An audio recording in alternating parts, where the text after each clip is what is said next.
biyyoota gurguddoo bulchaa jiran sitti hima akka jarri magaalaa Jimmaa keessatti baratanii fidan. Baay'isa bu'ee namoonni hedduun Dooktor Abiy Jimmatti dhalate yoon barumsa fite Jimmatti dhalate uummanni Jimmaa gaafa garaa haala isaatii keessaa bahu baratee fitaadhaan. Barata waa biraati miti Doonaald Tiraamp mootummaan Ameerikaa Jimmaa magaalaa Jimmaatti baratee fite yoo dhugaatitti magaalaa amantaa har'aati ilmi abbaa gara Dooktor Abiy Ahmed Jimmatti dhalate Bashaayyaatti dhalate yoon barate gaafa jettu mootummaan Ameerikaa Doonaald Tiraamp iyyuu magaalaa Jimmaatti baratee fite maal jetta kana dhugaa aman magaalaa Jimmaatti baratee fite mee waa'ee Jimmaa gaafa warri Ameerikaa jirtu sun Kadire Damoo namicha baalageeran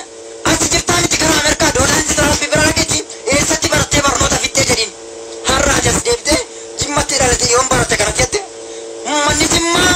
warra biraa faranjii yoo fidee hojjaatti barse nama meeqa ta'u magaalaa Jimmaa keessatti barataa jira faranjiin uummanni Jimmaa barateeti miti uumamumaan rabbiin kenne nuti durumaan uumamumaan aangoo qabna durumaan aangoon keessan durumaan ture eebbifamne eebbaan guddanne eebbaan jiraanne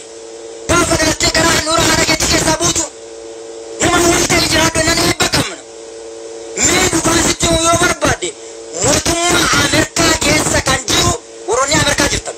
Doonaald Tiraamp yoo afaan beestan taata yoo afaan hin beekne sitti hima I am poor today I am breakfast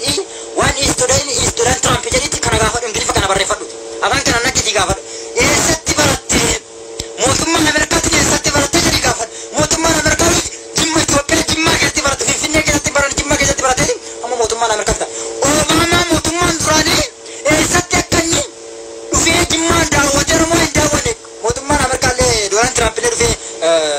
Obaamaan dhufee hin baranne Doonaald Tiraamp eessatti akka inni barate gochuu gaafadhu Abiy Ahmed miti jechuudha. Uummanni Jimmaa uumamumaan mootummaa qaba uumamumaan aangoo qaba uumamumaan